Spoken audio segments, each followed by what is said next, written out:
Praise the Lord. Welcome to showers of blessing. దేవుని కృపలో భద్రపరచబడి నూతన దినంలో ప్రవేశించాం. ఈనాటి దేవుని వాగ్దానం, మీ వస్త్రములను కాక మీ హృదయములను చింపుకొని ఆయన తట్టు తిరుగుడి. Rend your heart and not your garments, return to the Lord your God. యోవేలు గ్రంథం 2వ అధ్యాయం 13వ వచనం. Praise God. ఈ నూతన దినములో దేవుడు మీ కొరకు సిద్ధపరిచిన ప్రతి దీవెన ఆకాశపు వాకిళ్ళు విప్పి మీ మీద కృమ్మరించును గాక. మరి ఒక నూతన దినాన్ని ఆరంభిస్తున్న నేపథ్యంలో ప్రేమ కలిగిన వాగ్దానము ద్వారా దేవుడు మనల్ని దర్శిస్తూ ఉన్నాడు. క్రిస్మస్ సమయంలో అనేక కార్యక్రమాల ద్వారా మనం బిజీగా ఉంటాం. నిజమైన క్రిస్మస్ అనేది అనేకమైన అలంకరణలు, వెలుగులు వెలిగించటం మాత్రమే కాదు కానీ, కేవలం పాటలు పాడడమే మాత్రమే కాదు కానీ, సాంప్రదాయాలు పాటించడం మాత్రమే కాదు. క్రీస్తు వెలుగులో మన హృదయాన్ని పరిశీలించుకోవటం, లోక సంబంధమైన వేషధారణ విడిచిపెట్టి నిజమైన పశ్చాత్తాపానికి రావటం.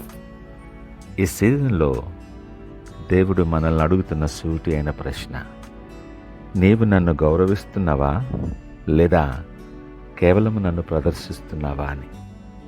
అవును ప్రియ దేవుని జనాంగమా, ఇది చాలా గంభీరమైన ప్రశ్న.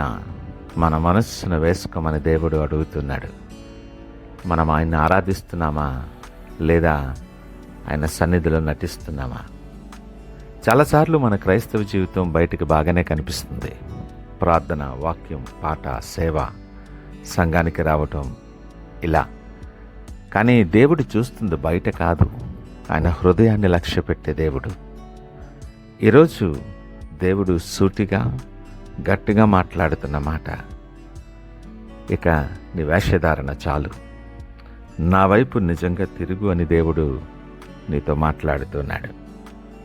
యోవేలు ప్రవక్త కాలంలో కూడా ప్రజలు దేవాలయానికి వచ్చేవాళ్ళు, బలులు అర్పించేవాళ్ళు, పండుగలు కూడా జరుపుకునేవారు. కానీ వారి హృదయం దేవునికి దూరంగా ఉంది. బయటికి ఆధ్యాత్మికులు, లోపల మాత్రం స్వార్థపరులు, పాపంలో మునిగిపోయినటువంటి వారు. అందుకే దేవుడు అంటున్నాడు, మీ వస్త్రాలు చింపుకోవద్దు, మీ హృదయాలు చింపుకోండి. అంటే బయట ప్రదర్శన కాదు, లోపల మార్పే నాకు కావాలి అంటున్నాడు. ప్రస్తుత పరిస్థితులలో క్రిస్మస్ జరుగుతున్న నేపథ్యంలో ఈ మాటలు మనల్ని ఆలోచింపచేస్తాయి. మనం క్రిస్మస్ ఆచరించే విధానం ఏ ప్రకారంగా ఉంది? ఇది కేవలం బయట ప్రదర్శన మాత్రమేనా? లోపల నీ హృదయంలో దేవునికి స్థానం ఉన్నదా? దేవుడు అంటున్నాడు, నీ కన్నీళ్ళు నాకు అవసరం లేదు, మారిన నీ హృదయం నాకు ప్రాముఖ్యం, అది నాకు కావాలి. మన నోటితో దేవుడు మాట మాట్లాడతాం, కానీ జీవితం మాత్రం లోకంతో ఉంటుంది. ప్రార్థన కేవలం మాటల్లోనే, నిర్ణయాలు మాత్రం స్వార్థపూర్వంగా తీసుకుంటాం. దీన్నే బైబిల్ వేషధారణ అంటుంది.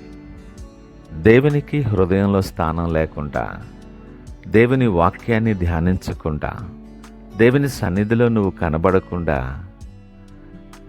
లోకముతో కలిసి లోకానికి చూపించటానికి, ఎవరినో మెప్పించటానికి మనం చేసుకునే క్రిస్మస్ దేవునికి అంగీకారం అంటారా? హృదయాన్ని చింపుకోవడం అంటే పాపాన్ని సమర్థించుకోవటం కాదు, ఆయన ఎదుట పశ్చాత్తాపపడి నేను తప్పిపోయాను ప్రభువా అని చెప్పటం. విరిగిన హృదయాన్ని దేవుడు తృణీకరించడు. పశ్చాత్తాపపడే నిజమైన హృదయాలను ఆయన వాస్తవానికి కోరుకుంటాడు. దేవుని యొద్దకు తిరిగి రండి అంటే నీ ఆలోచన మారాలి, నీ జీవన విధానం మారాలి, నీ దిశ మారాలి. కేవలం సారీ ప్రభు అని చెప్పటం కాదు, ఈ దారిలో ఇక మీదట నేను నడవను అన్న దృఢమైన నిర్ణయం తీసుకోవడం చాలా ప్రాముఖ్యం. దేవుడు ఎందుకు తిరిగి రమ్మంటున్నాడో తెలుసా? ఆయన కృప కలిగిన వాడు, కరుణ కలిగిన దేవుడు. అంటే నువ్వు నిజంగా తిరిగి వస్తే దేవుడు నిన్ను ఆహ్వానిస్తాడే తప్ప నిన్ను తిరస్కరించడం. ఎంతో ఆసక్తితో జరిగించే క్రిస్మస్ సంబరాలలో కొన్ని ప్రశ్నలు మనం వేసుకొని మన ఆత్మ పరిశీలన చేసుకోవాలి. నా ఆరాధన నిజమేనా? నా ప్రార్థన హృదయపూర్వకమా? లేదా నేను 2 జీవితాలు దేవునితో పాటు లోకంతో పాటు కూడా బ్రతికేస్తున్నానా? దేవుని దగ్గర ఒక ముఖం, లోకానికి మరొక ముఖం చూపిస్తూ ఈ ద్వంద్వ వైఖరిలో నేను బ్రతికేస్తున్నానా? నా జీవితాన్ని చూసి, నా విశ్వాసాన్ని, నా భక్తిని చూసి దేవుడు ఆనందపడుతున్నాడా? ఈ ప్రశ్న వేసుకో. క్రిస్మస్ దినంలో దేవుడు నిన్ను పిలుపునిస్తున్నాడు.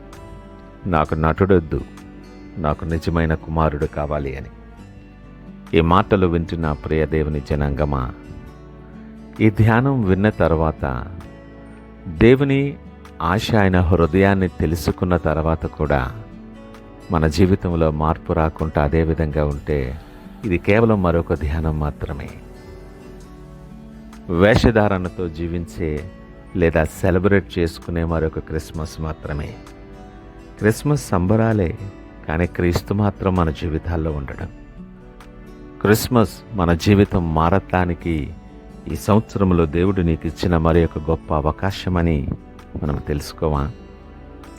సంపూర్ణమైన పశ్చాత్తాపంతో, నాయనా ఇదిగో నా వేషధారణ కలిగిన జీవితాన్ని మార్చి నీ వైపు తిరుగుచున్నాను అని నీవు తీసుకునే నిర్ణయమే నిజమైన క్రిస్మస్ జరుపుకోవటానికి దేవుడు తెరిచే ద్వారం అవుతుంది.